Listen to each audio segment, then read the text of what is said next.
Good morning everyone. रसायन के कालांश रसायन की पाठशाला में बच्चों, आज मैं आपके समक्ष एक बहुत महत्वपूर्ण तथ्य लेके आया हूं। जनवरी माह प्रारंभ हो गया है। कुछ ही सप्ताह में आपकी प्रायोगिक परीक्षाएं, जो वार्षिक प्रायोगिक परीक्षा है, वह प्रारंभ हो जाएगी। बच्चों, मैं आपके समक्ष एक पूरा कॉन्सेप्ट लेके आया हूं, जिसमें आपको यह बताया जाएगा कि आपकी जो वार्षिक प्रायोगिक परीक्षाएं हैं, उन्हें आपको किस प्रकार संपन्न करना है, वह कैसे की जाती हैं, क्या क्या इनमें एक्सटर्नल हमसे काम करवाएंगे, इंटरनल भाग क्या होगा, नंबर किस प्रकार दिए जाएंगे, उत्तर पुस्तिकाओं में प्रैक्टिकलों को किस प्रकार लिखना है, प्रैक्टिकल किस प्रकार करना है। उपरोक्त सभी तथ्यों के साथ मैं आपकी प्रैक्टिकल संबंधित सभी समस्याओं का समाधान करने के लिए एक समुचित सभी समस्याओं को लिया हुआ एक कालांश लेके आया हूं। बच्चों, आइए हम यह जानने का प्रयास करते हैं पहले कि केमिस्ट्री में हमें कौन कौन से प्रैक्टिकल करना है। अगले भाग में हम यह जानेंगे हमें प्रैक्टिकल कैसे करना है। उसके बाद हम यह भी जानेंगे कि हमें प्रैक्टिकल अपनी उत्तर पुस्तिका में कैसे लिखना है, और अंत में हम यह भी जानेंगे इसका वाइवा किस प्रकार होगा। बच्चों, आपका प्रैक्टिकल मुख्यतः दो भागों में विभाजित है।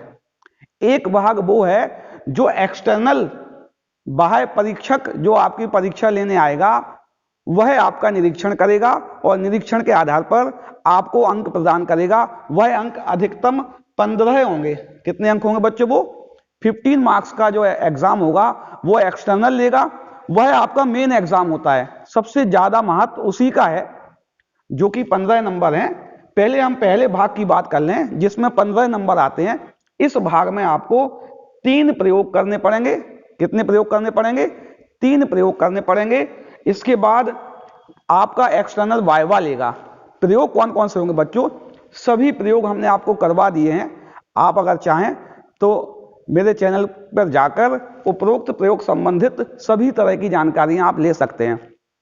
पहला प्रयोग होगा, जैसे आपको एक NY20 फेरस अमोनियम सल्फेट का मानक विलयन दिया जाएगा। एक मानक विलयन आपको दिया रहा होगा, ठीक है ना।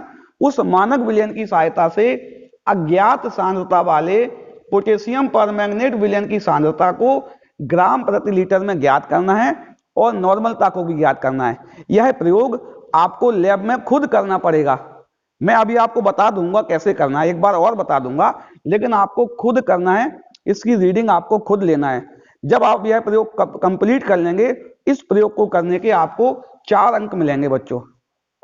दूसरा प्रयोग आपको करना है जो कि अकार्बनिक भाग से आता है।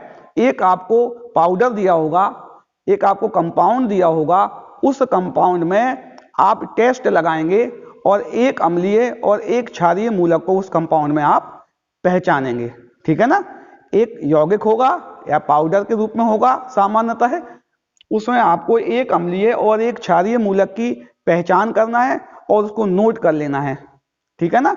इस प्रैक्टिकल के आपको 4 अंक मिलेंगे। इसको भी आपको 4 अंक मिलेंगे। अगला तीसरा प्रयोग जो आएगा बच्चों, यह प्रैक्टिकल भी बच्चों मैंने बताया है। आप प्ले लिस्ट में जाकर इससे संबंधित सभी कॉन्सेप्ट आसानी से देख सकते हैं। तीसरा आपको जो प्रयोगशाला में करना है, आपको एक ऑर्गेनिक सब्सटेंस दिया होगा, कार्बनिक पदार्थ दिया होगा। उस पदार्थ में आपको यह पहचानना है कि इसमें कौन सा क्रियात्मक समूह उपस्थित है। सामान्यतः आपके जो कक्षा 12वीं के सिलेबस में है, जो प्रैक्टिकल में सामान्यतः बच्चों को दिए जाते हैं, वो alcohol, phenol, ether, aldehyde, ketone, carboxylic acid इत्यादि को, और कार्बोहाइड्रेट भी दिया जाता है, इत्यादि को इसमें क्रियात्मक समूह की पहचान करने में आपको दिया जाता है। आप टेस्ट लगाकर क्रियात्मक समूह की पहचान करेंगे। इसका बेसिक कॉन्सेप्ट भी हमने आपको बता दिया है। आप प्ले लिस्ट में जाकर उसे भी देख सकते हैं। अंतिम भाग में जो 15 नंबर का है, अंतिम भाग में आपका जो एक्सटर्नल आया है, बाह्य परीक्षक आया है, वो आपका वाइवा लेगा। उस वाइवा के आपके परफॉर्मेंस के हिसाब से वह अधिकतम 4 अंक प्रदान करेगा। अर्थात कुल मिलाकर प्रैक्टिकल आपका यह पहला भाग 15 नंबर का हो गया। कितने नंबर का हो गया? पहले भाग में 15 नंबर हो गए। इसको आप नोट कर लो कि 15 नंबर किस प्रकार होंगे। फिर मैं आपको दूसरा भाग बताता हूं इसका। ये हम अब इसके दूसरे भाग पर चर्चा करते हैं। जो फर्स्ट पार्ट था उस फर्स्ट पार्ट में आपको 15 मार्क्स मिल गए। कितने मिल गए हैं? 15 नंबर का आपका पहला भाग था, जो आपने, जिसको आप, मैं समझता हूं मेरे बच्चे अगर मैं बताऊंगा बहुत आसानी से कर लेंगे, उनका परफॉर्मेंस सामान्यतः अच्छा ही रहेगा बेटा, है ना। दूसरे भाग में जो साल भर आपने गतिविधियां की हैं, वो जितने प्रैक्टिकल किए हैं उन प्रैक्टिकल को एक रिकॉर्ड बुक में अर्थात प्रैक्टिकल फाइल में लिखना है। मैं क्या कह रहा हूं, साल भर जो आपने प्रैक्टिकल किए, आपको मैंने 9 प्रैक्टिकल बताए हैं। तीनों जो भाग थे, फर्स्ट भाग के 3 प्रैक्टिकल की, प्रत्येक की 3-3 एक्सरसाइज मैंने कराई हैं। आप उनको ही, उनके नोट्स भी डले हुए हैं वहां पे, उनको ही लिख के अपने प्रैक्टिकल फाइल में जा सकते हैं। तो पहले आपको प्रैक्टिकल रिकॉर्ड, उससे संबंधित कोई भी एक चार्ट भी आपको बता दी जाएंगे कौन कौन से बनाना है। 3-4 आपको ऑब्जेक्टिव्स दे देंगे, उनमें से कोई भी एक चार्ट आप बना लेना, वो आपको अपने साथ लेके आना है। जब आप प्रायोगिक परीक्षा के लिए आएंगे, ये वाली चीज आपको अपने साथ लेके आना है। जिन बच्चों के पास यह कंप्लीट रिकॉर्ड होगा चार्ट सहित, उनको 4 अंक प्रदान किए जाएंगे। कितने अंक प्रदान किए जाएंगे बच्चों? 4 अंक प्रदान किए जाएंगे। इसके अलावा एक विषय वस्तु पर आधारित प्रयोग आपको करवाया जाएगा। क्या कह रहा हूं मैं? एक विषय वस्तु पर आधारित प्रयोग आपको होगा। उस प्रयोग को भी आपको फाइल में लिख के लाना है अलग से। आपको वह प्रयोग भी मैसेज द्वारा, मीडिया फाइल लिंक के द्वारा आपके इसी वीडियो के साथ भेज दिए जाएंगे। आप उसको नोट कर सकते हैं, वो फाइल अलग बनेगी, ठीक है ना। उस फाइल को लाने के आपको 3 अंक प्राप्त होंगे।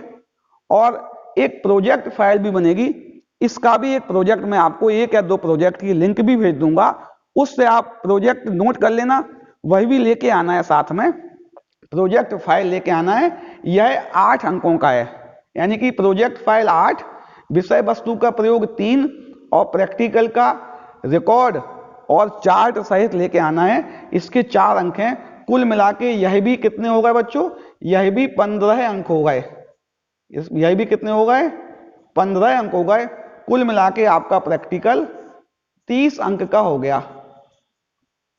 कितने अंक का हो गया? 30 अंक का हो गया।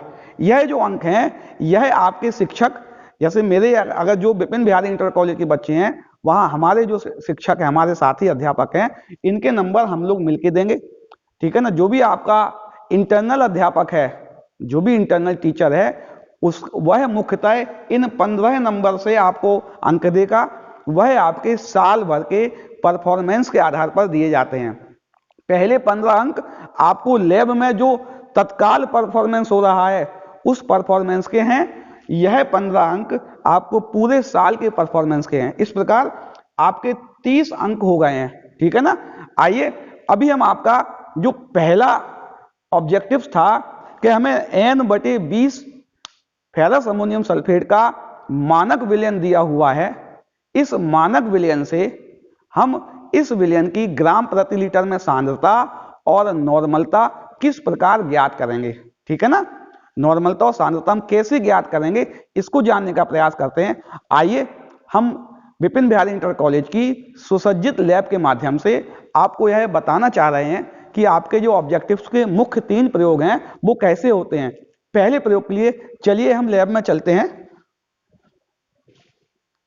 चलिए बच्चों, हम अपना पहला प्रयोग करते हैं। इस प्रयोग में हमें N/20 फेरस अमोनियम सल्फेट का मानक विलयन दिया हुआ है बच्चों। उसमें लिखा हुआ है, जो इसका पूरा कॉन्सेप्ट हमने आपको बता दिया, मैं बार बार कह रहा हूं, आप वहां देख सकते हैं। अभी हम डायरेक्ट प्रैक्टिकल करेंगे, आपको प्रैक्टिकल कैसे करना है इस बात को बताना है, ठीक है ना।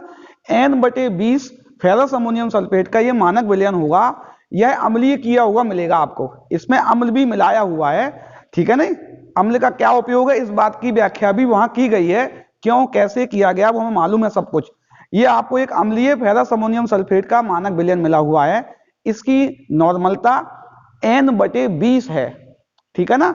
इस नॉर्मलता वाले विलयन की सहायता से, इस ज्ञात विलयन की सहायता से, ये जो KMnO4 का अज्ञात सांद्रता वाला विलयन है, इस विलयन की हमें ग्राम प्रति लीटर में सांद्रता और इसी विलयन की हमें नॉर्मलता ज्ञात करनी है आपकी लैब में, ठीक है ना। प्रयोग कैसे होता है आपको सब मालूम है, फिर भी मैं बता रहा हूं।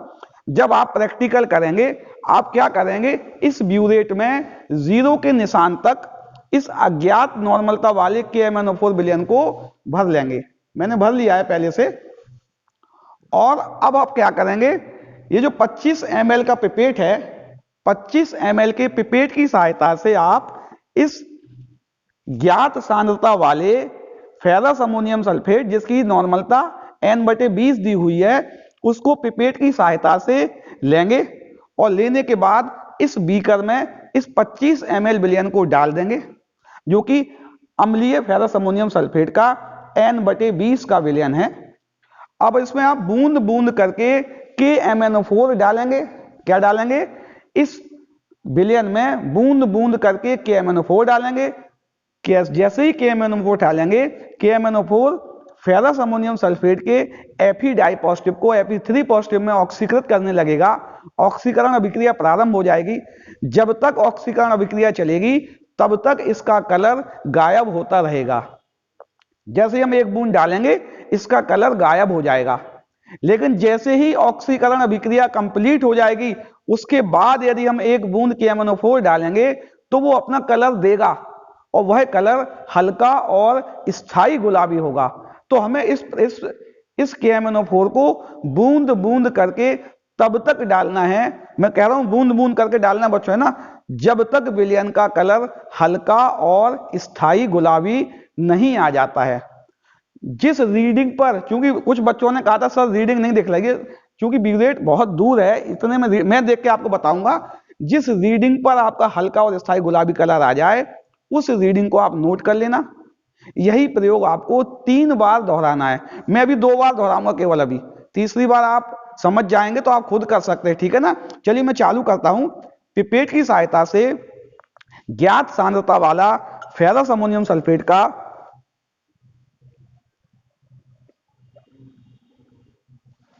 25 ml विलयन लेते हैं।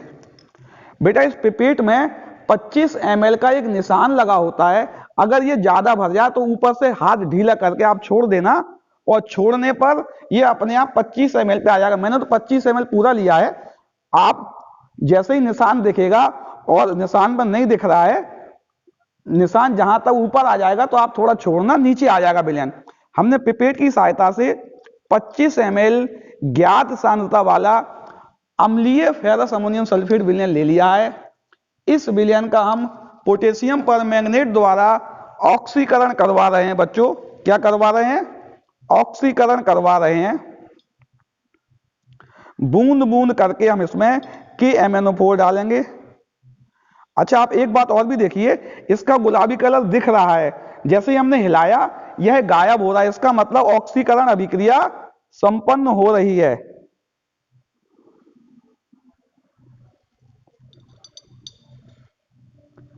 देखिए अब ये फिर गुलाबी कलर गायब हो गया, गुलाबी। फिर हमने डाला एक बूंद,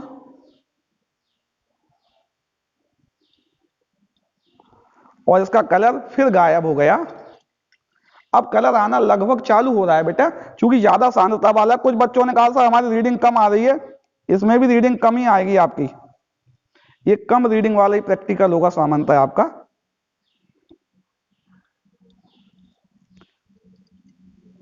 अभी और डलेगा थोड़ा। हमें बूंद बूंद करके तब तक डालना है जब तक हमारा कलर हल्का और स्थायी गुलाबी ना आ जाए।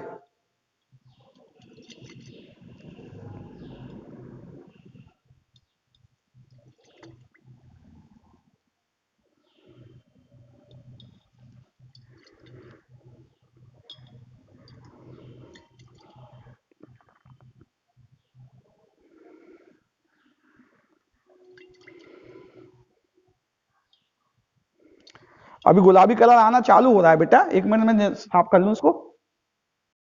देखिए अब इसका कलर हल्का स्थायी गुलाबी थोड़ा होने लगा है बेटा, देखो। लेकिन इसको हिलाने पर अभी गायब हो रहा है, इसका मतलब ऑक्सीकरण अभी भी हो रहा है।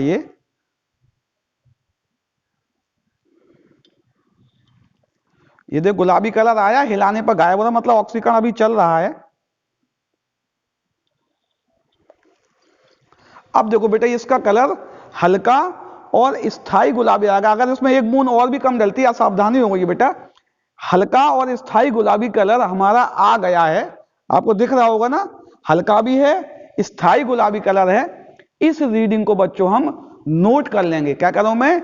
इस रीडिंग को हम नोट कर लेंगे, ठीक है ना। यह रीडिंग नोट करते समय आपको यह ध्यान रखना, अगर ब्यूरेट टेढ़ा हो गया तो सीधा कर लेना है, उसे सीधा कर लेना है और परपेंडिकुलर देखना है। रीडिंग का जो जीरो है वह आपके आंख के सामने रहे, वह देखना है। हमने इस रीडिंग को नोट किया बच्चों, यह रीडिंग हमारी 9.9 आ रही है, लगभग 10 आ रही है। मैं 10 मान रहा हूं, थोड़ा हल्का सा दिख रहा है उसमें अंतर। 10 रीडिंग आ रही है हमारी। कितनी आ रही बच्चों रीडिंग? 10 आ रही है रीडिंग, ठीक है ना। इस 10 रीडिंग को हम नोट कर लेंगे। हमने क्या किया था? अज्ञात KMnO4 को इस ज्ञात फेरस अमोनियम सल्फेट के 25 ml में बूंद बूंद करके मिलाया और KMnO4 ने इसका ऑक्सीकरण किया फेरस अमोनियम सल्फेट का। जब रासायनिक अभिक्रिया कंप्लीट हुई तो KMnO4 की बूंद का हल्का स्थायी गुलाबी कलर आ गया। इस कलर पर जितना KMnO4 प्रयुक्त हुआ उस आयतन को हमने नोट कर लिया, ठीक है ना। इसी प्रयोग को बच्चों हम दोबारा दोहराते हैं। हम पिपेट की सहायता से पुनः 25 ml फेरस अमोनियम सल्फेट का विलयन लेंगे।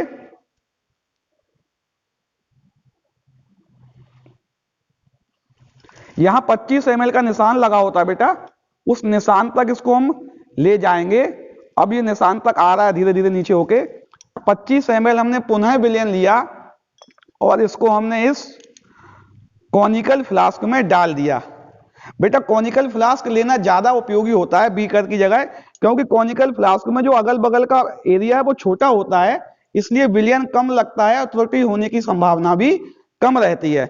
इस 25 ml को हम बच्चों क्या करेंगे, पहली रीडिंग हम 10 हो गई हमारी, उसको हम नोट कर लेंगे, पुनः बूंद बूंद करके तब तक डालेंगे जब तक इस विलयन का कलर हल्का और स्थायी गुलाबी ना आ जाए। जैसे ही ऑक्सीकरण अभिक्रिया कंप्लीट हो जाएगी KMnO4 की एक बूंद का कलर तुरंत आ जाएगा। चलिए हम डालते हैं।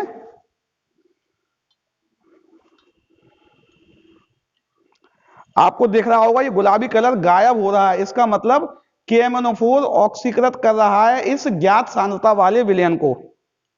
हमने 2 बूंद और डाली और देखिए गुलाबी कलर आ रहा है, लेकिन यह गायब हो रहा है। इसका मतलब ये KMnO4 ज्ञात सांद्रता वाले फेरस अमोनियम सल्फेट को ऑक्सीकृत कर रहा है। अभी हमने और डाला बेटा 2 बूंद और हमने फिर देखा, फिर गुलाबी कलर गायब हो गया, इसका मतलब ऑक्सीकरण अभिक्रिया हो रही है। हमने पुनः डाला और हमने फिर देखा और फिर ये गुलाबी कलर गायब हो गया। इस तरह हम एक एक, ये भी ध्यान रखना है, हमें एक एक बूंद करके इसमें डालना है, तब तक डालना है जब तक विलयन का रंग हल्का और स्थायी गुलाबी ना आ जाए। चलिए और देखते हैं। देखिए गुलाबी कलर दिख रहा है अभी आपको, और हम हिलाएंगे तो ये गायब हो गया, इसका मतलब ऑक्सीकरण अभिक्रिया हो रही है अभी। और डाला, अभी भी ऑक्सीकरण हो रहा है। 2 बूंद और डालते हैं हम, अभी भी ऑक्सीकरण हो रहा है।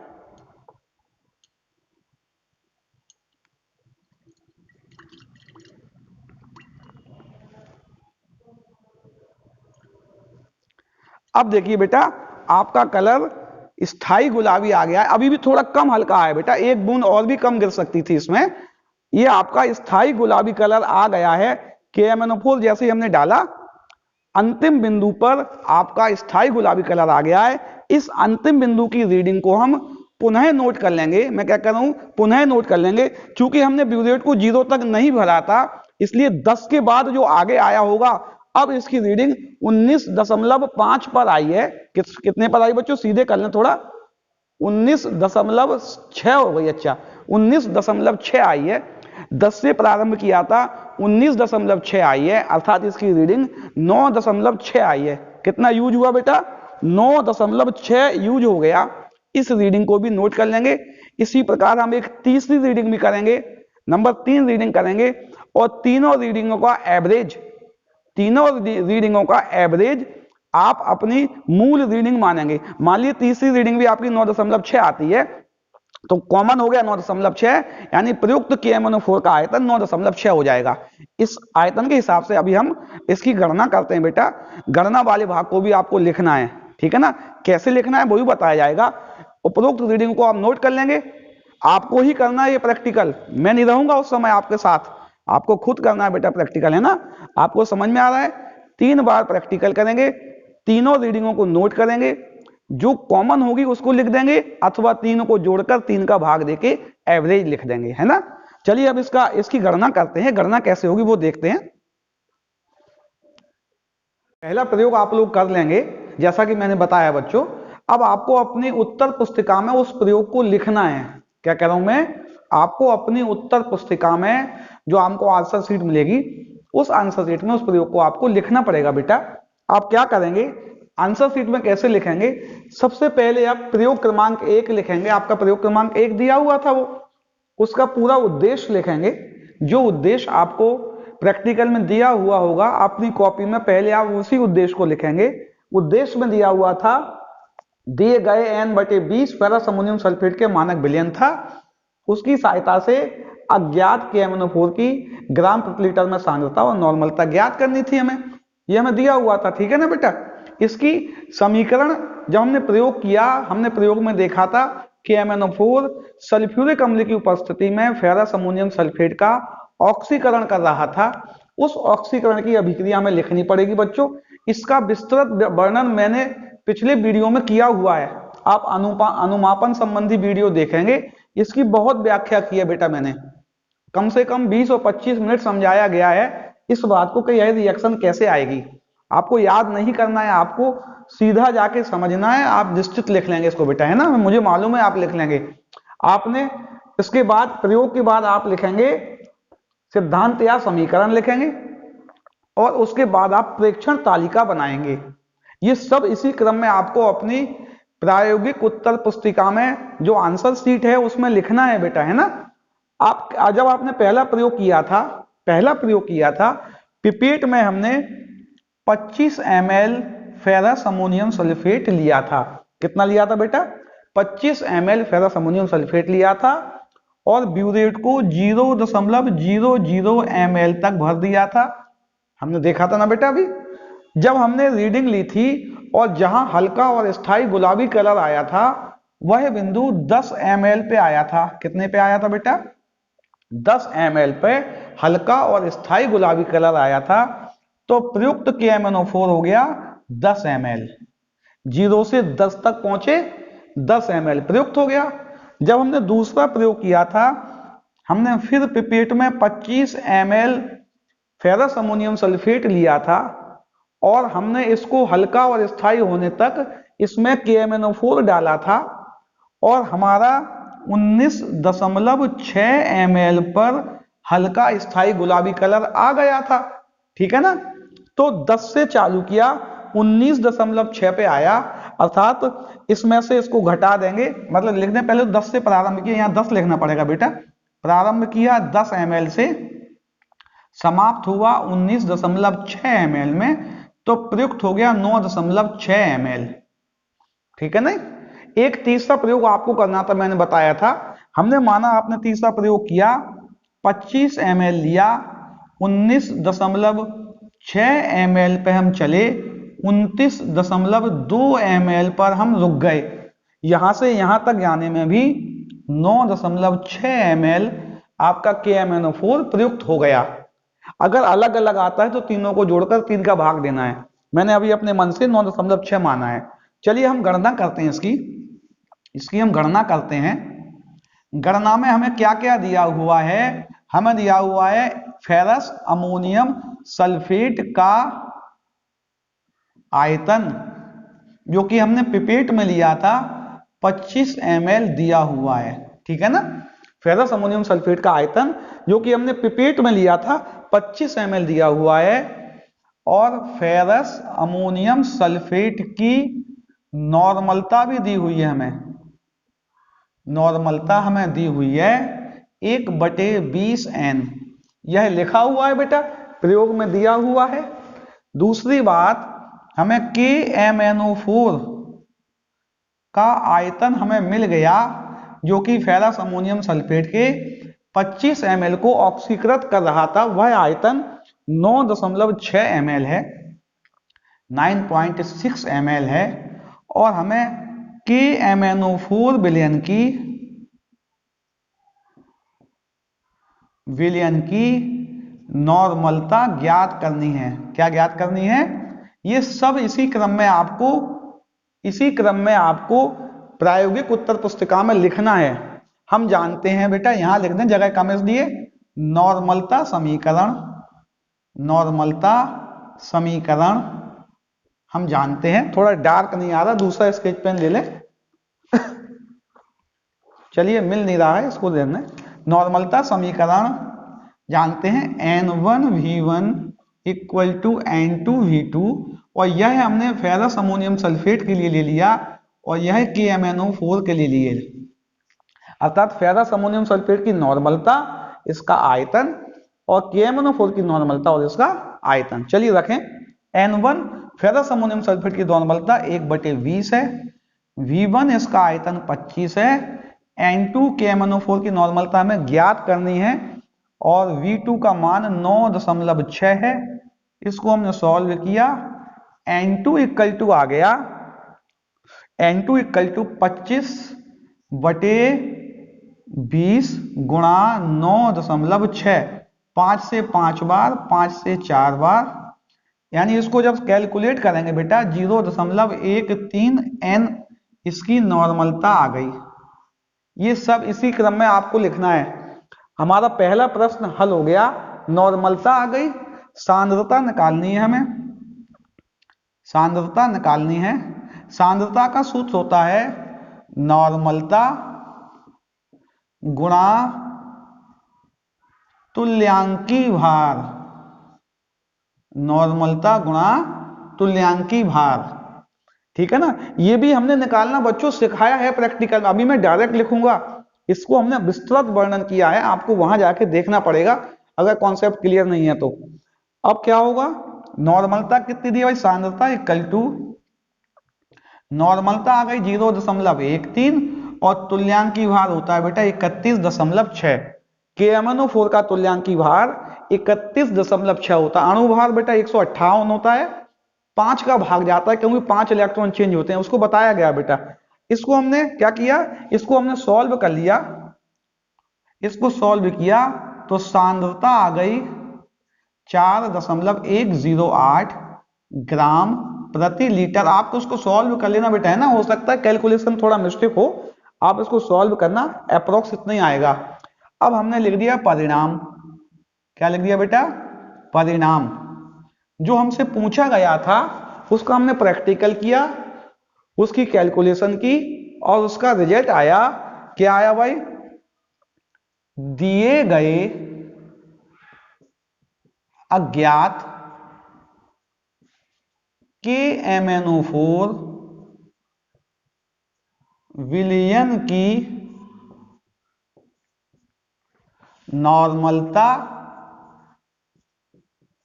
0.13 N एवं सांद्रता 4.108 ग्राम प्रति लीटर है। आपका पहला प्रयोग समाप्त हो गया। जो बच्चे इस तरह से लिखेंगे उनको पूरे 4 नंबर दिए जाएंगे बेटा, एक भी नंबर नहीं कटेगा आपका। इसी क्रम में आपको अपनी उत्तर पुस्तिका में लिख देना है। इसको नोट कर लो या पॉज करके स्क्रीनशॉट ले लेना, ठीक है ना, फिर नोट कर लेना। बिल्कुल इसी क्रम में आपको लिखना है आपकी प्रायोगिक उत्तर पुस्तिका में। चलिए बच्चों, अब आपका जो पहला प्रयोग था जिसमें हमने N/20 फेरस अमोनियम सल्फेट के विलयन की सहायता से अज्ञात पोटेशियम परमैंगनेट विलयन की नॉर्मलता और ग्राम प्रति लीटर में सांद्रता हमने ज्ञात कर ली बेटा, है ना। अब हम अपना दूसरा प्रयोग करते हैं जो कि आपको ये भी लैब में करना है, इसके भी आपको 4 अंक मिलेंगे बेटा। आपको एक पाउडर दिया हुआ है, एक पुड़िया दी हुई है, आपको प्रैक्टिकल में इसी तरह की पुड़िया दी रहेगी। इस पुड़िया में एक अकार्बनिक लवण है, क्या है बच्चों, एक अकार्बनिक लवण का मिश्रण है। उस मिश्रण में से आपको एक अम्लीय और एक क्षारीय मूलक की पहचान करनी है। क्या करना है बेटा आपको, इस अकार्बनिक लवण के मिश्रण से एक अम्लीय और एक क्षारीय मूलक को पहचानना है। ठीक है ना। आपको क्या करना है इसमें, सामान्यतः आपको यह भी हमने पहले बताया था कि अम्लीय मूलक क्या होते हैं, अम्ल में से हाइड्रोजन निकालेंगे, उसके बाद जो नेगेटिव आयन बचेगा, जो ऋणात्मक आयन बचेगा, वह आयन उस अम्ल का अम्लीय मूलक कहलाता है। इसी प्रकार क्षार में से हाइड्रोक्सिल आयन निकालने के बाद जो धनात्मक मूलक बचेगा वह उसका क्षारीय मूलक कहलाता है। अर्थात अम्लीय मूलक का मतलब ऋणात्मक मूलक का हमें परीक्षण करना है। हमने आपको अम्लीय मूलक बच्चों 3 ग्रुप में बताए हैं। पहले हमें तनु सल्फ्यूरिक अम्ल की अधिकता के साथ गर्म करने तक हमें उसका कोई ना कोई वांछित परिवर्तन मिलेगा, तो पहले समूह के अम्लीय मूलक हमें आ जाएंगे। यदि पहले समूह के अम्लीय मूलक अनुपस्थित होंगे, हम दूसरे समूह पर जाएंगे और दूसरे से क्रमशः तीसरे पे भी जा सकते हैं हम। चलिए अम्लीय समूह के पहले समूह के अम्लीय मूलक का परीक्षण करते हैं, जिसका समूह अभिकर्मक जो है, इसका समूह अभिकर्मक तनु सल्फ्यूरिक अम्ल है। क्या है, हमने एक उसमें परख नली में पदार्थ की सूक्ष्म मात्रा ले ली, एक परख नली में पदार्थ की सूक्ष्म मात्रा ले ली। इसमें हमने क्या किया, तनु सल्फ्यूरिक अम्ल डाला। पहले क्या डाला बच्चों, डाइल्यूट सल्फ्यूरिक एसिड डाला हमने, ये मिल गया हमें डाइल्यूट सल्फ्यूरिक एसिड। ठीक है ना। हमने इसमें तनु सल्फ्यूरिक एसिड डाला और हमने देखा क्या होता है। पदार्थ की सूक्ष्म मात्रा ले ली हमने और हमने तनु सल्फ्यूरिक एसिड डाला। देखिए बच्चों, पदार्थ, ये जो पदार्थ था इसकी सूक्ष्म मात्रा लेकर हमने इसमें तनु सल्फ्यूरिक अम्ल डाला और तनु सल्फ्यूरिक अम्ल डालने पर हमें कोई ज्यादा वांछित परिवर्तन नहीं आ रहा है, कोई वांछित परिवर्तन इसमें नहीं आ रहा है। हम इसको गर्म भी कर लेंगे। गर्म जब भी आप करेंगे इस टोंग से पकड़कर करेंगे, नहीं तो कभी कभी क्या होता है, जो आपका सॉल्यूशन है वो एस्केप कर जाता है, ऊपर आ जाता है, आपको नुकसान हो सकता है ना। इसको हम हल्का सा गर्म भी कर लेंगे, फिर भी देखें कोई वांछित परिवर्तन यदि आ रहा हो तब हम मान लेंगे कि हमारा जो पदार्थ है उस पदार्थ में पहले समूह के अम्लीय मूलक उपस्थित हो सकते हैं ना। इसमें कोई परिवर्तन नहीं हो रहा है बेटा, कोई चेंज नहीं हो रहा है इसमें। ऊपर चूंकि सॉल्यूशन ज्यादा है, इसलिए सॉल्यूशन का हल्का मॉइस्चराइज हो गया था, वो मॉइस्चर आ रहा है इसमें, केवल बकाया इसमें कोई परिवर्तन नहीं हो रहा। गर्म करने पर भी तनु सल्फ्यूरिक अम्ल में के साथ इसे गर्म करने पर भी इसमें कोई वांछित परिवर्तन नहीं हो रहा है। इसका मतलब यह हुआ जो पहले समूह के अम्लीय मूलक हैं, जिसमें एसीटेट आता है, सल्फाइड आता है, कार्बोनेट आता है इत्यादि, यह अनुपस्थित है। अब हम क्या करेंगे, द्वितीय समूह के समूह अभिकर्मक सांद्र सल्फ्यूरिक अम्ल का उपयोग करेंगे। किसका उपयोग करेंगे बच्चों, सांद्र सल्फ्यूरिक अम्ल का उपयोग करेंगे। इसको डाल के देखें क्या इसके डालने से कोई वांछित परिवर्तन आता है।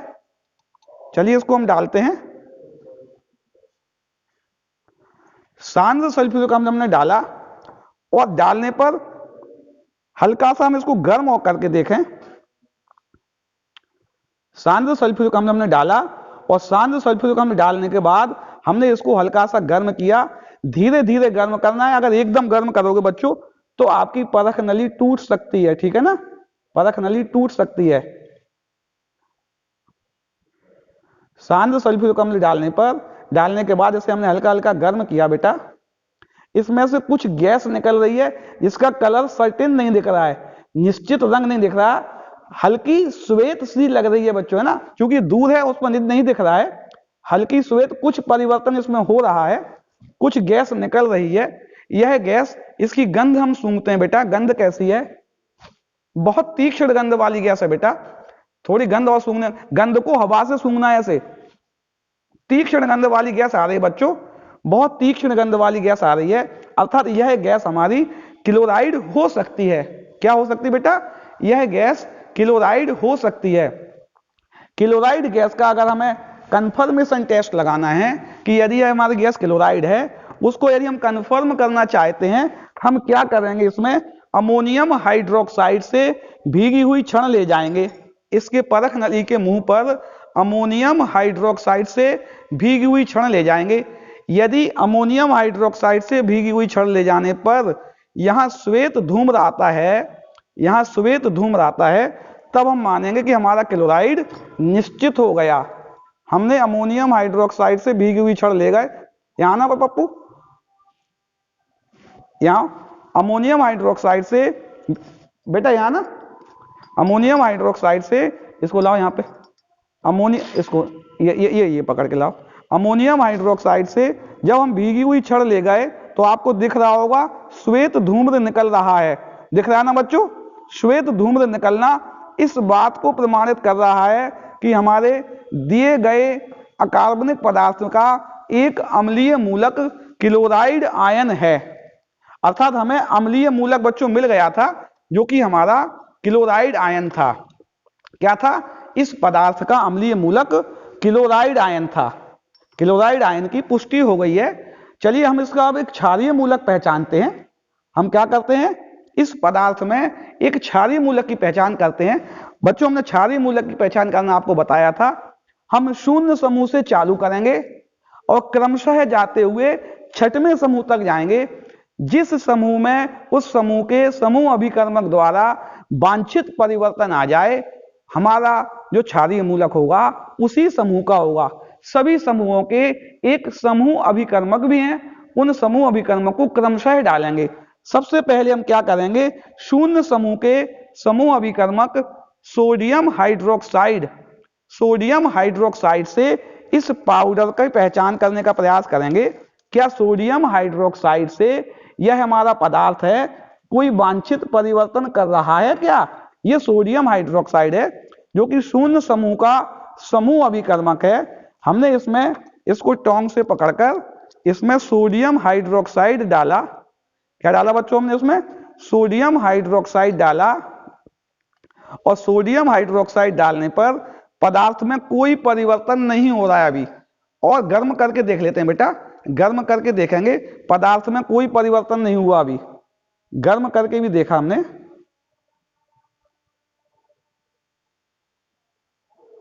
जब हमने गर्म किया पदार्थ में कोई परिवर्तन, पदार्थ घुल भी नहीं रहा है अभी, वैसा ही का वैसा रखा हुआ है। इसमें कोई परिवर्तन नहीं हो रहा है, ना ही कोई गंध आ रही है, किसी भी तरह की इसमें बच्चों गंध भी नहीं आ रही है और इसमें कोई परिवर्तन नहीं हो रहा है।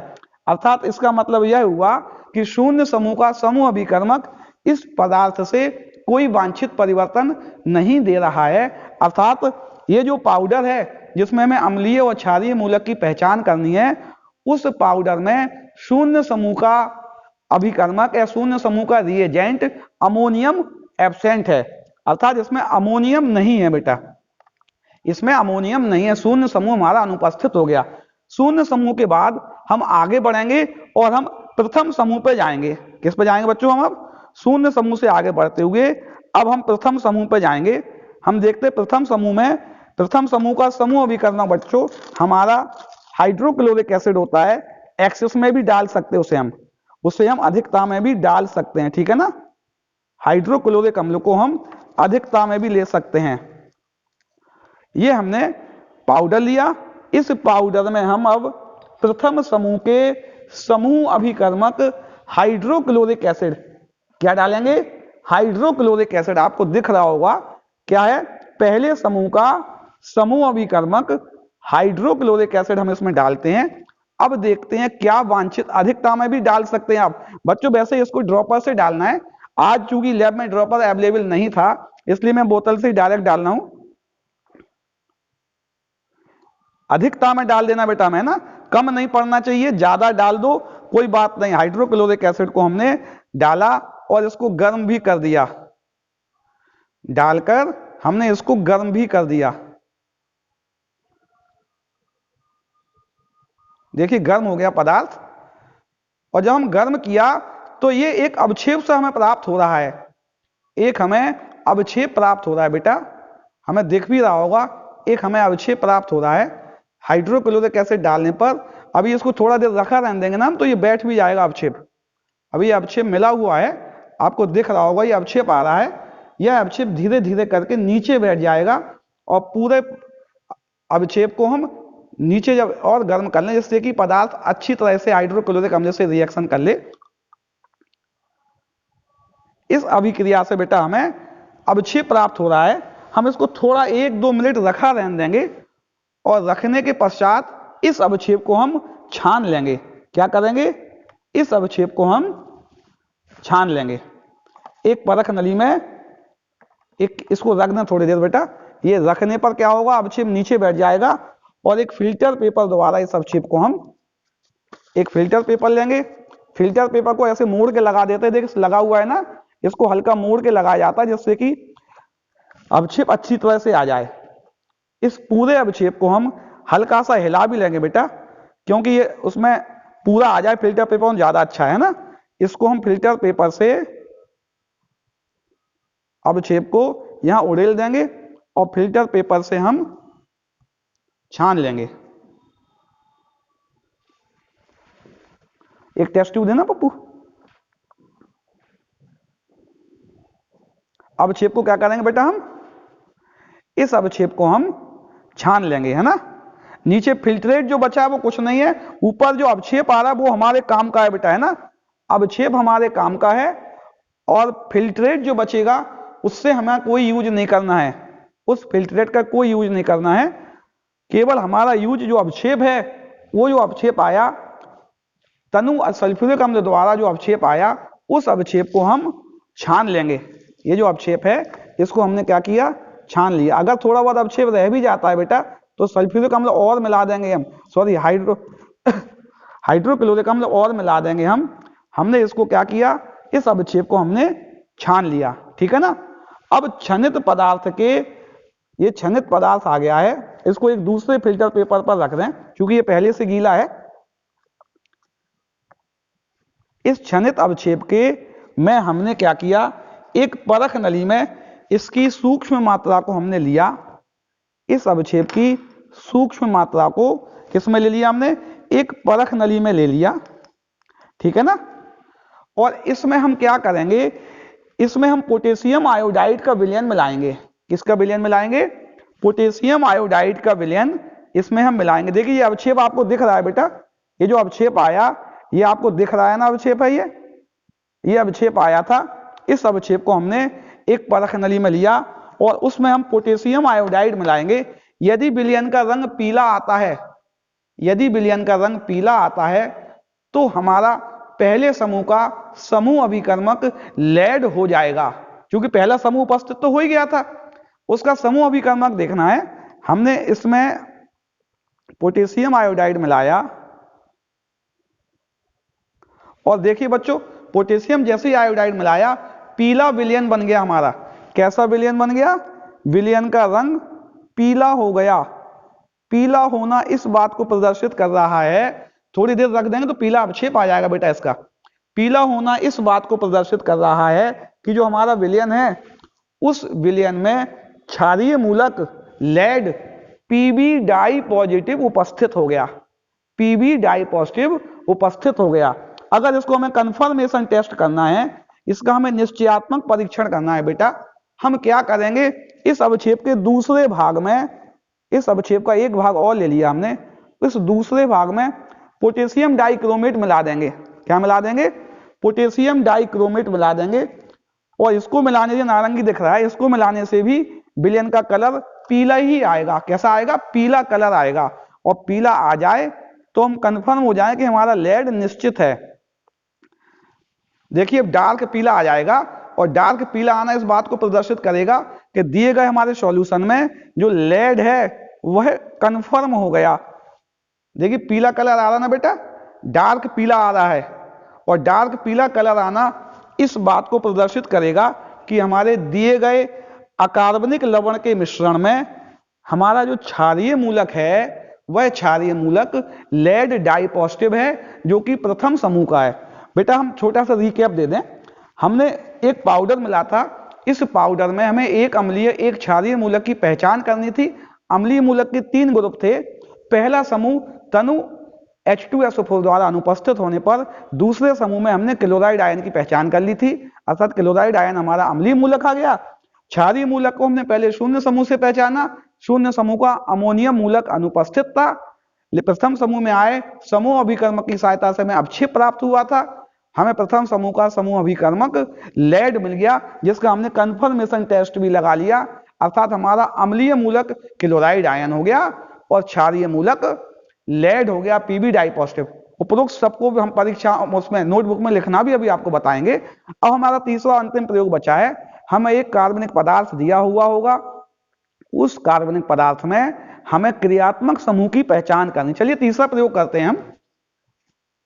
चलिए हमने दूसरा प्रैक्टिकल कर लिया है बच्चों, अब हम उससे लिखना सीखें। हम उत्तर पुस्तिका में कैसे लिखेंगे। हमने सबसे पहले प्रयोग क्रमांक 2 का उद्देश्य लिखेंगे बेटा।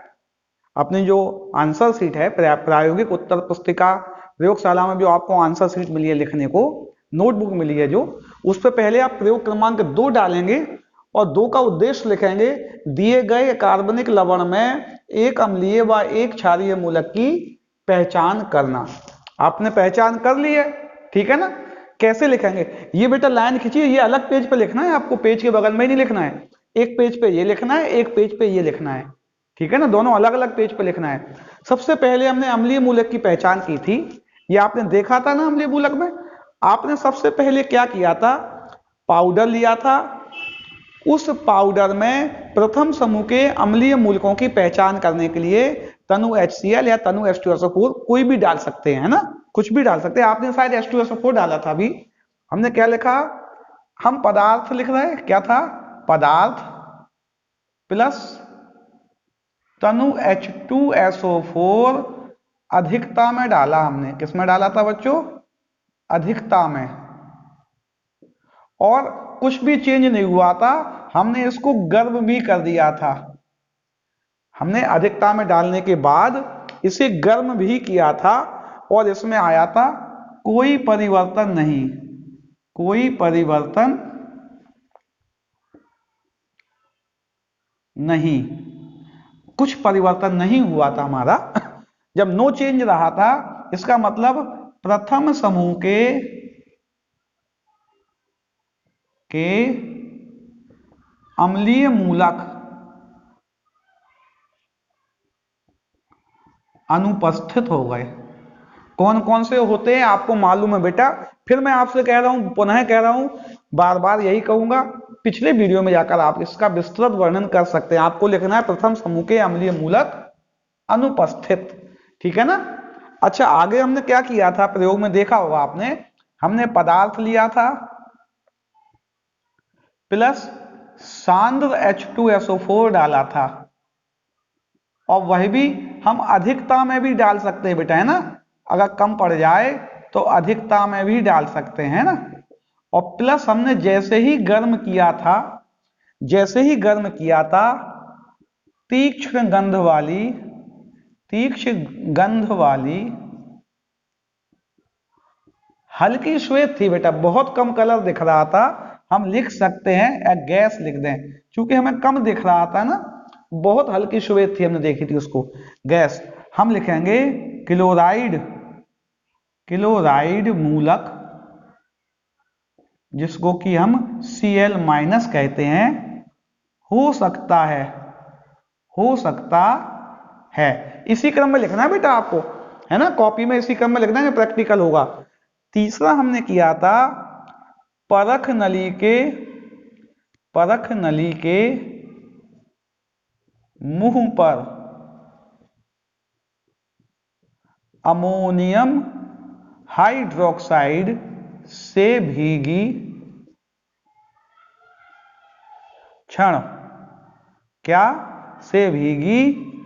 क्षण लाने पर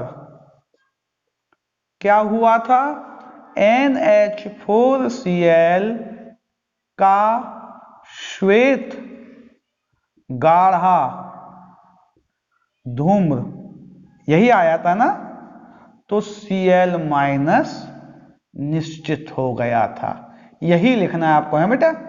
यानी कि पहला प्रयोग आपका हो चुका है। पहले प्रयोग में आपको क्या करना है, इस क्रम में लिखना है। हेडिंग लिखोगे अम्लीय मूलक की पहचान, प्रयोग, प्रेक्षण, निष्कर्ष। प्रयोग में आपने क्या किया था, जो आपने किया था वही आपको लिखना है बेटा। तनु H2SO4 डालकर गर्म किया था, कोई चेंज नहीं हुआ था, प्रथम समूह के अम्लीय मूलक अनुपस्थित हो गए थे। और हमने H2SO4 डालकर जब गर्म किया तो द्वितीय समूह के अम्लीय मूलक प्रेजेंट थे, उनमें भी तीक्ष्ण गंध आ रही थी, इसलिए क्लोराइड आयन हो सकता था। कंफर्मेशन टेस्ट के लिए हमने परख नली के मुंह पर अमोनियम हाइड्रोक्साइड से भीगी छड़ ले गए, श्वेत गाढ़ा धूम्र आया, जो कि अमोनियम क्लोराइड का होता है बेटा। हमारा Cl- निश्चित है। थोड़ा तिरछा लिखा है बेटा, कोई बात नहीं, आपको समझ में तो आ रहा है ना। इसको आप नोट कर लेंगे बेटा, पॉज करके स्क्रीनशॉट ले लेना और इसी क्रम में आपको लिखना पड़ेगा। जो भी आप करेंगे उसी क्रम में लिखना है। चलिए आगे बढ़ते हैं हम। क्षारीय मूलक का हमने पहचान कैसे की थी। सबसे पहले हमने पदार्थ लिया था, एक परख नली में लेना है सबको बेटा, है ना। किस में लेना है? एक परख नली में लेना है पदार्थ, प्लस उसमें हमने शून्य समूह का समूह अभिकर्मक सोडियम हाइड्रोक्साइड का विलयन मिलाया था, विलयन मिलाया। एक परख नली में पदार्थ लिया और उसको एक परख नली में, ये भी लिख सकते हो आप, है ना बेटा, एक परख नली में पदार्थ में सोडियम हाइड्रोक्साइड का विलयन मिलाया, ऐसे भी लिख सकते हो आप, है ना। मैंने शॉर्ट में लिख दिया है। हमने प्रेक्षण देखा था, यहां पे कोई परिवर्तन नहीं हुआ था, कोई परिवर्तन नहीं, अर्थात शून्य समूह जिसमें कि अमोनियम आता है अनुपस्थित है, अनुपस्थित, अर्थात हमारा शून्य समूह जिसमें कि अमोनियम आता था वह अनुपस्थित हो गया था। फिर हमने क्या किया था, दूसरा हम लिख दे रहे, अच्छा एक बार, एक परख नली में, आपको ऐसा ही लिखना पड़ेगा वैसे, में पदार्थ की सूक्ष्म मात्रा लेकर, पूरा लिखना पड़ेगा आपको, ऐसे ही लिखोगे, है ना। उसमें पहले समूह का समूह रिएजेंट होता है HCl, हाइड्रोक्लोरिक अम्ल,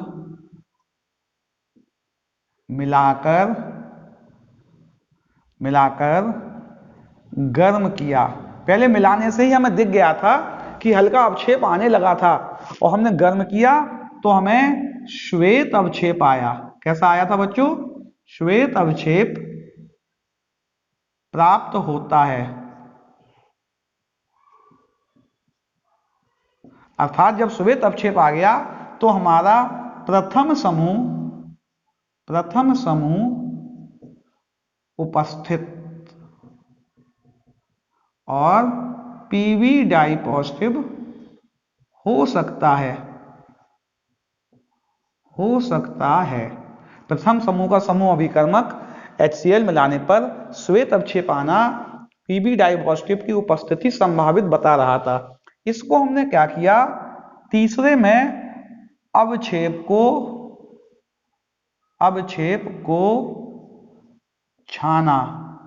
छान लिया और दो भाग किए।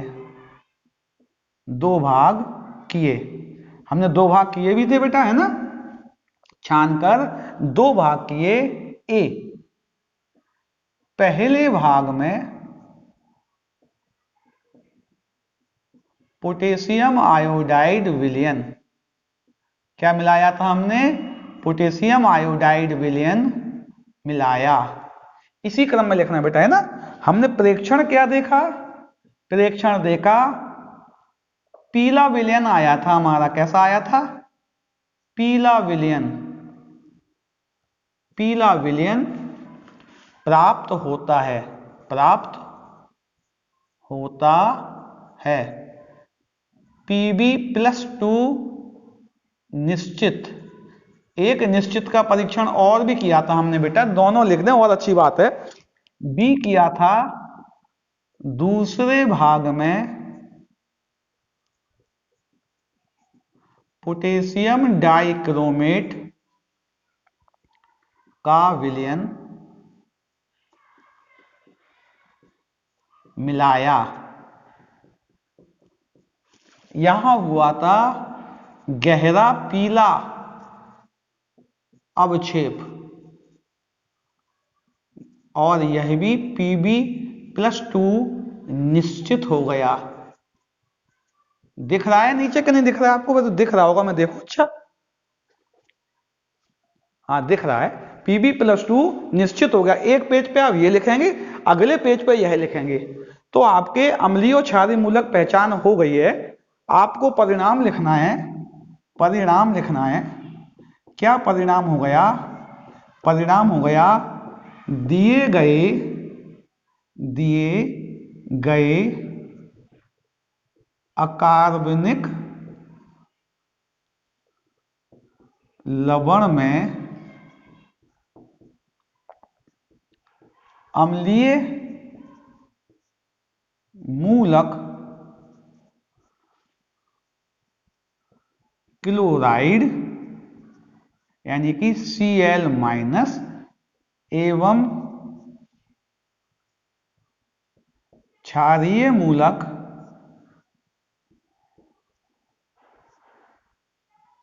लेड और Pb डाई पॉजिटिव उपस्थित है। यह आपका दूसरा प्रयोग हो गया। इसका आप स्क्रीनशॉट ले लेना बेटा, और स्क्रीनशॉट लेकर इसको इसी क्रम में लिखना है। आपके प्रयोग में कुछ और भी आंसर आ सकता है, लिखने का क्रम बच्चों यही है। इसको नोट कर लो, इस प्रैक्टिकल को स्क्रीनशॉट भी ले लो बेटा इसका, है ना। बच्चों हम अपना तीसरा और अंतिम प्रयोग करने हैं। आपको प्रयोगशाला में 3 ही प्रयोग करने हैं, 2 प्रयोग आप कर लेंगे जो मैंने बताया, उसी क्रम में आपको प्रयोग करना है। आपको फिर एक पुड़िया मिलेगी जिसमें आपको एक पाउडर, अभी हमने पाउडर दिया, हो सकता है लिक्विड भी मिले आपको, द्रव भी मिल सकता है। अभी आपको ठोस मिला है, कार्बनिक ठोस है। इस कार्बनिक ठोस में हमें क्रियात्मक समूह की पहचान करनी है। किसकी पहचान करनी है बेटा? क्रियात्मक समूह की पहचान करनी है। सबसे पहले हम इसका निरीक्षण कर लेंगे बेटा। सामान्यतः श्वेत रंग का दिख रहा है आपको, अगर थोड़ा आपको दिख रहा हो इसमें तो कलर भी दिख रहा होगा, श्वेत है, बहुत हल्का सा पीला है, हल्का सा मटमैला श्वेत है। तो इसमें बेटा ये कलर जो होता है, जो आपके प्रयोग में कराए जाते हैं, सामान्यतः कार्बोक्सिलिक एसिड का हो सकता है, कार्बोहाइड्रेट्स का हो सकता है। सामान्यतः आपके प्रैक्टिकल हो तो कह सकते हैं बेटा, लेकिन सामान्यतः जो आपको प्रैक्टिकल कराए जाते हैं उनमें कार्बोक्सिलिक एसिड और कार्बोहाइड्रेट्स का हो सकता है। इस बात की पुष्टि और कर लें हम, इनको हम क्या करें, पानी में डाल के देखें। यदि यह जल में विलेय है तब तो ये पक्का हो जाएगा कि एसिड, अल्कोहल या कार्बोहाइड्रेट्स ही है, क्योंकि एसिड, अल्कोहल और कार्बोहाइड्रेट्स क्या होते हैं, वो मोनोकार्बोहाइड्रेट, डाइकार्बोहाइड्रेट जल में विलेय होते हैं।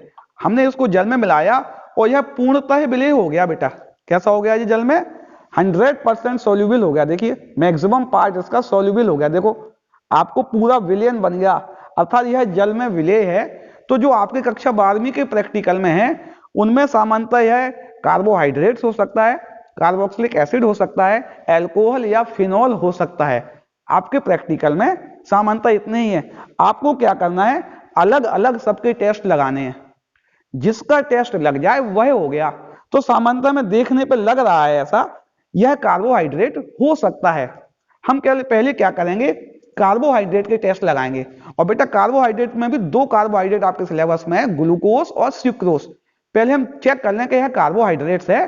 तो कार्बोहाइड्रेट्स का जो बच्चों टेस्ट होता है वो मोलिस टेस्ट होता है। हम इसमें क्या करेंगे, मोलिस रिएजेंट मिलाएंगे, सल्फ्यूरिक एसिड मिलाएंगे। जैसे ही सल्फ्यूरिक एसिड डालेंगे और वो मोलिस रिएजेंट से जहां मिलेगा उसके मिलने के स्थान पर एक ब्राउन कलर की रिंग बन जाएगी। ब्राउन कलर की रिंग बनना इस बात को प्रूव कर देगा कि हमारा कार्बोहाइड्रेट्स है। हमने क्या किया, एक परख नली में पदार्थ ले लिया, इस पदार्थ में यह मोलिस रिएजेंट है बेटा, ड्रॉपर उपलब्ध नहीं है इसलिए अभी ऐसे ही मिला रहे हैं। देखिए लिखा होगा यह मोलिस रिएजेंट है जो कि कार्बोहाइड्रेट के आइडेंटिफिकेशन में काम में आता है। इसमें हमने मोलिस रिएजेंट मिलाया, कुछ मात्रा में मोलिस रिएजेंट मिलाया हमने इसमें। ये ऑलरेडी ब्राउन होता है बेटा, वैसे तो लाइट ब्राउन होता है। हमने इसकी बूंदें ड्रॉप ड्रॉप करके मिला दी और इसको टोंग से पकड़कर क्या किया, इसको हमने टोंग से पकड़कर इसको हमने हिलाया। टोंग से इसलिए पकड़ना बेटा, कुछ बहुत से केमिकल आपकी स्किन पर रिएक्ट कर जाते हैं और वो बैड इफेक्ट देते हैं, इसलिए टोंग से पकड़कर हमने इसको हिला दिया। अब इसमें हम क्या करेंगे, सांद्र सल्फ्यूरिक एसिड डालेंगे, सांद्र सल्फ्यूरिक एसिड मिलाएंगे। जहां यह दोनों विलयन मिलेंगे वहां एक ब्राउन कलर की रिंग प्रेसिपिटेट होने लगेगी। क्या किया हमने, कंसंट्रेट सल्फ्यूरिक एसिड मिलाया हमने, दिख रहा है आपको, कंसंट्रेट सल्फ्यूरिक एसिड मिलाया। जहां बेटा फिर मैं बता रहा हूं आपको, ड्रॉपर अनुपलब्ध होने के कारण इससे मिलाया जा रहा है, आपको ड्रॉपर से ही मिलाना है। हमने इनको मिलाया और हम देखें जहां यह दोनों विलयन मिलेंगे वहां एक ब्राउन कलर की रिंग बनने लगेगी। क्या आपको धीरे धीरे रुक जाएंगे अभी आप, ये पूरी ब्राउन रिंग ऊपर आ जाएगी धीरे धीरे। अभी हम इसको छोड़ेंगे थोड़ी देर के लिए। ये आपको दिख रहा है ब्राउन कलर आ रहा है और यह रिंग क्या होगी, अपने आप ऊपर आ जाएगी। हल्का हीट भी कर सकते हैं इसको हम चाहें तो।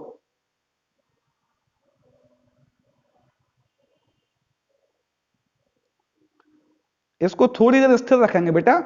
ऊपर ऊपर वाला भाग आपको हल्का सा ब्राउन दिखने लगा होगा बेटा, इसको ऐसा ही रखा रहने देंगे तो ये ब्राउन रिंग क्लियर हो जाएगी आपकी, बिल्कुल स्पष्ट दिखने लगेगी कि यह ब्राउन रिंग है।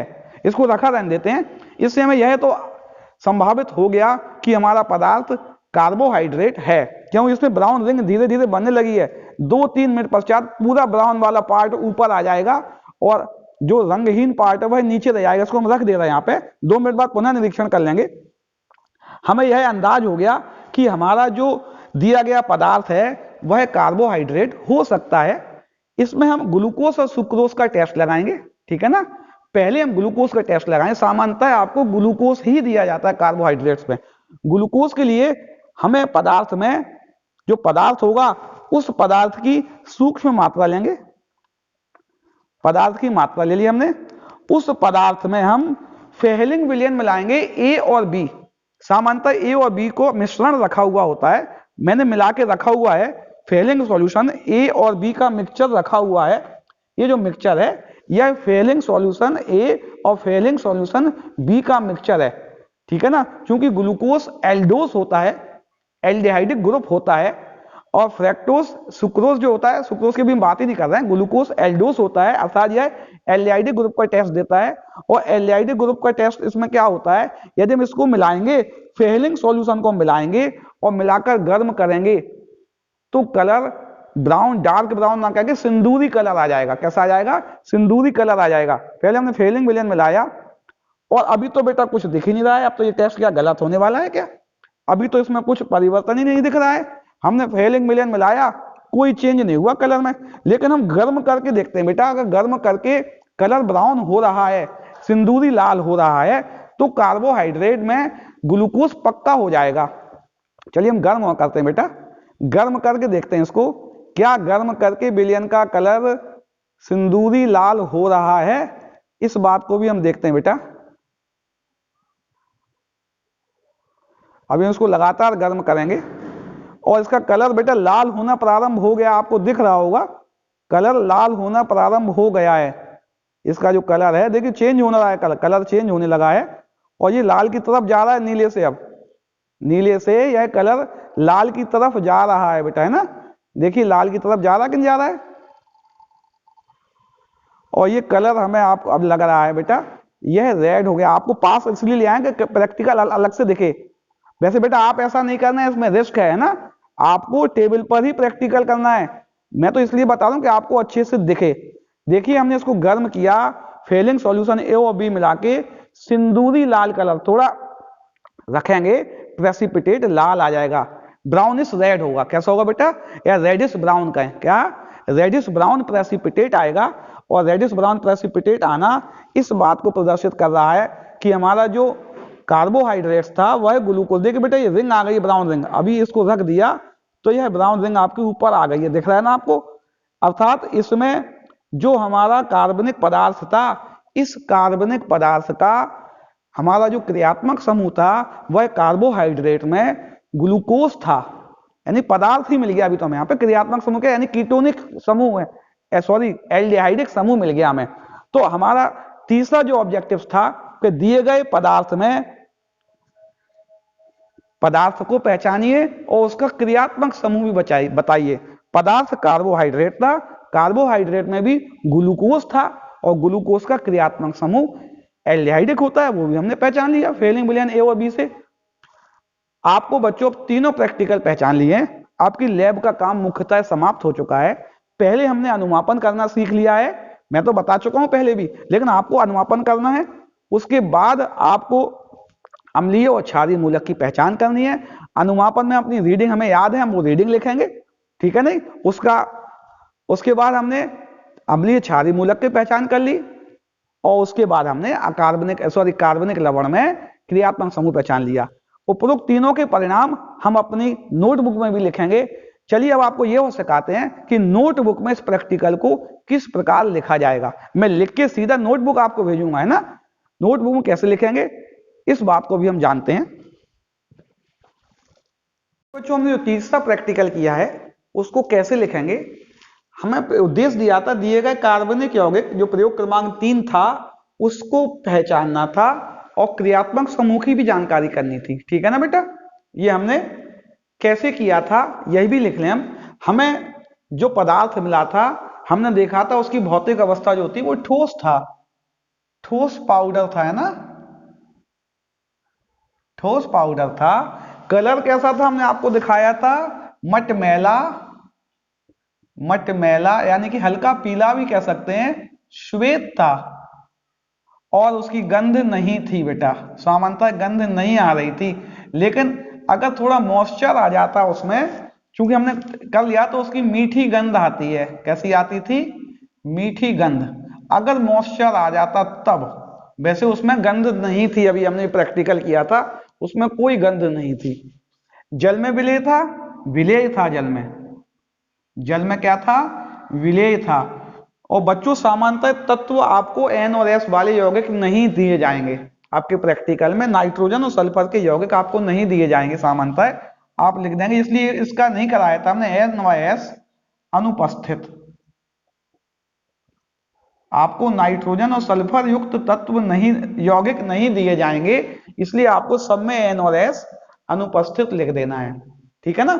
जब हमने उसका बाहरी निरीक्षण किया था हमें ऐसा प्रतीत हुआ था कि यह कार्बोहाइड्रेट्स, एसिड, एल्कोहल्स में से हो सकता है। हमने पहले कार्बोहाइड्रेट्स का टेस्ट लगा लिया था और वही हमारा टेस्ट फिट हो गया था। हमने क्या किया था, एक परख नली में, एक परख नली में क्या किया था, पदार्थ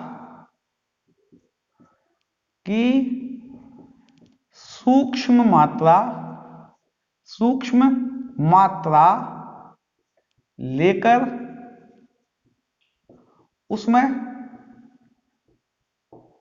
मॉलिश रिएजेंट, कौन सा मिलाया था बच्चों हमने, मॉलिश अभिकर्मक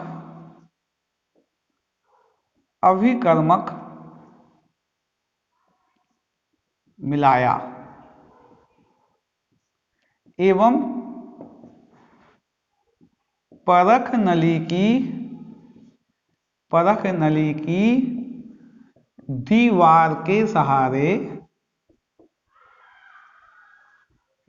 सांद्र, क्या डाला था बच्चों हमने, ध्यान हो तो, सांद्र H2SO4 विलयन मिलाया।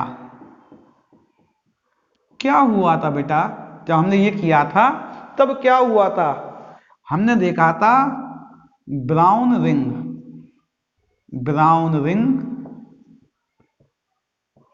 प्राप्त होती है। कौन सी रिंग प्राप्त हो रही थी, ब्राउन रिंग प्राप्त हुई थी हमें, है ना, जहां मिल रहे थे वहां ब्राउन रिंग प्राप्त हुई थी। तो हमारा प्रेक्षण निकला था, यानी कि निष्कर्ष निकला था, जो निष्कर्ष था इसमें, जो निष्कर्ष आया था वह हमारा था कि कार्बोहाइड्रेट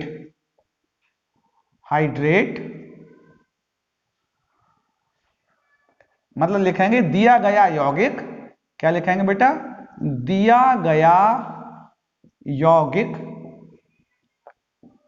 क्या है, कार्बोहाइड्रेट है, कार्बोहाइड्रेट्स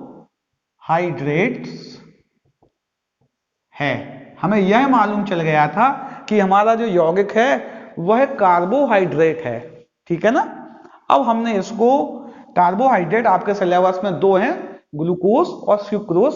सामान्यतः 99% केस में आपको ग्लूकोज का प्रैक्टिकल दिया जाएगा, इसलिए हमने ग्लूकोज का टेस्ट लगा दिया था। हमने क्या किया था, पदार्थ, अब मैं शॉर्ट में लिख रहा हूं, आप लिखना क्या, एक परख नली में पदार्थ की सूक्ष्म मात्रा लेकर उसमें क्या मिलाया, फेहेलिंग विलयन। कौन सा, फेहेलिंग विलयन। कौन सा, A+B का मिक्सचर रखा हुआ था, मिलाया, हमने देखा, कलर शायद नीला कलर था हमारा, है ना, नीला रंग का विलयन था। लेकिन यहां हमें कोई बात मालूम नहीं चली थी, इससे हम कोई प्रेक्षण से कोई भी परिणाम पर नहीं पहुंच रहे थे। लेकिन जब हमने इसको गर्म किया था, क्या किया था, गर्म करने पर, गर्म करने पर क्या हो गया था, गर्म करने पर सिंदूरी लाल अवक्षेप आया था। क्यों भाई, ऐसा ही आया था ना, अवक्षेप प्राप्त होता है, प्राप्त होता है। तो आपका निष्कर्ष हुआ, आप ऐसे में भी लिख सकते हैं ना, प्रयोग परीक्षण निष्कर्ष के रूप में। निष्कर्ष हुआ कि एल्डिहाइडिक ग्रुप क्या हुआ, एल्डिहाइडिक, एल्डिहाइडिक समूह उपस्थित, और एल्डिहाइडिक समूह जो कार्बोहाइड्रेट में होता है वह ग्लूकोज में होता है, ग्लूकोज निश्चित, ग्लूकोज निश्चित।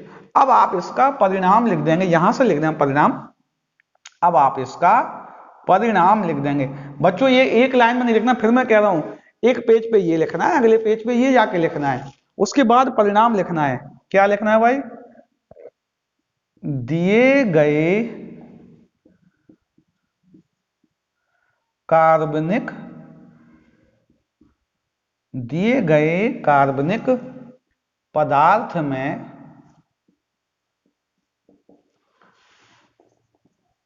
ग्लूकोज दिया गया, ऐसा लिखो, दिया गया कार्बनिक पदार्थ ग्लूकोज है। कौन सा है, ग्लूकोज है। आप इसी तरह तीनों प्रैक्टिकल बच्चों आप अपनी उत्तर पुस्तिका में लिख देंगे। इसके जो दो प्रोजेक्ट और जो दूसरा प्रैक्टिकल है उसकी हम आपको मीडिया फाइल के माध्यम से उसकी एक कॉपी भेज देंगे, उसे आप डाउनलोड कर लेना। ठीक है ना बच्चों, उसे आप डाउनलोड कर सकते हो आसानी से। अब आपका ये प्रैक्टिकल कंप्लीट हो गया है। मैं आशा कर रहा हूं आपको सभी कॉन्सेप्ट समझ में आ रहे होंगे। आप उपरोक्त वीडियो का लाभ उठाकर अपनी प्रायोगिक परीक्षा में अच्छे अंक प्राप्त करेंगे।